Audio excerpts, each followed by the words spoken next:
Hello everyone and welcome back to the channel. Now today we are going to be looking at our Transfer Tuesdays. That's right, we are back with another episode. We're now already on episode 3. Now if you did miss episodes 1 and 2, head back onto the channel to take a look at some of the other targets that Newcastle have been linked with. Now inside some of those videos, you'll find some players that have been recently linked. Think about, Hugo Ekitike and Sven Botman. We're hearing a lot about those deals potentially going through in the next couple of days now.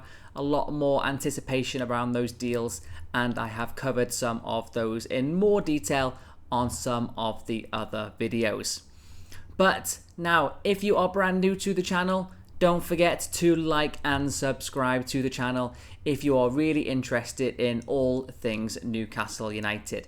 Here we are going to be covering transfer targets, match reviews and everything that is going on in and around Newcastle United.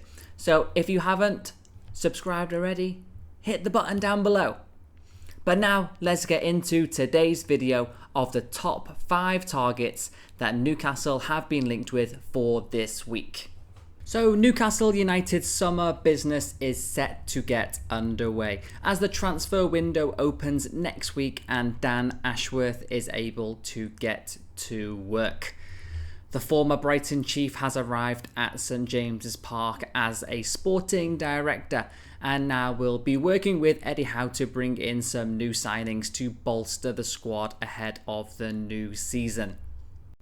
So the first player that we are going to be having a look at this week comes from Middlesbrough, and that player is Jed Spence. Now Spence impressed in the FA Cup victories over Premier League clubs such as Arsenal and Leicester City, scoring the 4th in a 4-1 victory over Leicester. Now Spence was awarded the EFL Championship Player of the Month award for March 2022, as well as being nominated for the Goal of the Month award, following his long-range strike against the Queen's Park Rangers, which he ultimately was awarded for. Having also been nominated for the Championship Young Player of the Season, Spence made it a hat-trick of awards for March 2022, when he won the EFL Young Player of the Month award for the second time in his career.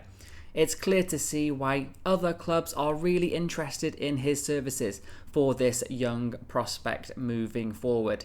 Could it be one for Newcastle? Could it be one that he could slot in to maybe some of the youth ranks? It looks like, we're looking at some more youthful players to come into the team. There was a report out in The Athletic earlier this week that talked about all of our age ranges for the current Newcastle United squad, and if you looked at some of that, it was kind of like, oh no, when you take a step back and you look at all of the players that we currently have and their current age ranges and what their peak years probably should be for their position, and we were way ahead of nearly in all of the positions. So it looks like we really do need a complete revamp and refresh for next season. Could he be one of those players? I think so. He could be. So he is one to keep an eye out for. Now, Newcastle United have learnt how much they will need to pay for Joao Pedro in the coming weeks, should they decide if they want to make their approach for the young Watford player. Now, Watford are predicting that they will be able to sell him for a fee as high as around 40 million euros in the coming months. Seems like a lot. But the report says that he is seen as one of the club's biggest assets, and they may now wish to cash in on him, with interest from Newcastle, Benfica and West Ham are now mounting. Eddie Howe would love to see him at St James's Park, as he is a promising young player who can work with over the course of a number of years moving forward. He is 20 years old. He does, however, have top flight experience under his belt. He played 28 times, starting 15 games in the division for Watford as they were relegated this season, as well as 3 substitute appearances. So he has some good game time in him. And also in that time, he did manage 3 goals and 1 assist whilst playing out on the left-hand side and also through the middle. He's not also an established star with Watford. You know, he won't really require a starting 11 spot, so that means that Newcastle can bring him in as a squad option initially. Kind of sounds like a good addition that Eddie Howe could coach and, you know, get some potential out of him in the next couple of seasons. I might be a good addition to our squad, you know, bringing in some more youthful players that are not looking to start straight away and start off kind of build their career and progress as Newcastle progress moving forward. I think that would be a good option for us. What do you think? The club have recently been linked with a swoop for is Bournemouth's defender Lloyd Kelly. Now, Kelly averaged a superb SofaScore rating of 7.04 in the second tier across 41 appearances for Bournemouth. The 23-year-old won 64% of his duels and made a 4.3 clearances per game, as his team kept a whopping 20 clean sheets with him involved. I mean, just based on those statistics alone, it would be hard to argue that this would be a bad signing for Newcastle.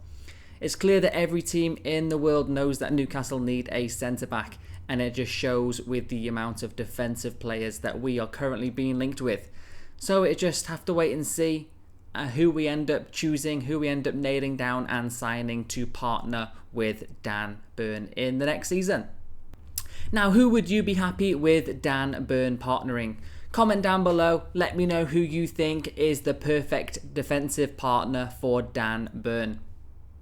Now, Newcastle United could fulfill the dreams of RB Leipzig star Amadou Haidara should they continue their interest and trigger his release clause.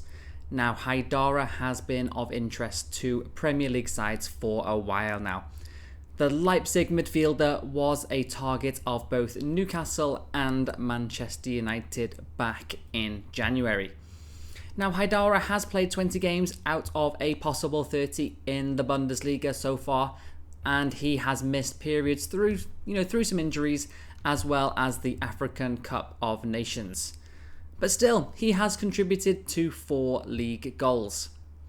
And a recent report stated that Haidara is looking to England amid the interest. They also state that he has dreams of moving to England, and those could be fulfilled this summer. The midfielder has a release clause of more than £30 million, which becomes active in the next couple of days, and as such, it could be easier for a deal to be done then. And what's more, Newcastle are likely in a good position to offer any fee in that region. Now, a player with some interesting talent for sure, but for me, if I'm honest, if we think about our midfield, it's already pretty stacked, so I don't see this transfer having much weight to it. What do you think about this player? Would you like to see him at Newcastle United in the midfield, partnering with Joe Linton and Bruno? Let me know what you think. And Brighton are preparing for Newcastle and Aston Villa to push to sign Bissouma, the 25-year-old this summer. Now, while both clubs were linked with him in January, the Times reported earlier this month that Brighton want at least 30 million if they are willing to sell Bissouma. Now, that is a decrease on his asking price from back in January, when he was valued at around 50 million. While he's suddenly a lot cheaper, he also has a lot more clubs chasing him. The Times also claims that Spurs are also keen. Now, while they can offer Champions League football, which Newcastle cannot just yet, interestingly, Graham Potter actually described Bissouma as Champions League level after his performance against Spurs last month. But that won't put the Magpies off if they do decide to make a move. Bissouma would be another smart signing. He's someone who would improve our midfield, and Brighton are preparing for a bid. I guess now we just wait and see if Newcastle do indeed decide to make that move for the central midfielder player. Now, that is it for all of our transfer targets for this week. I hope you enjoyed Transfer Tuesdays this week.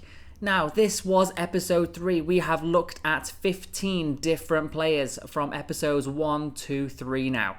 Who is your favourite player that has been mentioned? Who would you like to see signed and in a Newcastle shirt for next season? Please do let me know down in the comments below. But for now, that's it. Don't forget to like and subscribe to the channel, and I will see you all again next week for our next episode of Transfer Tuesdays.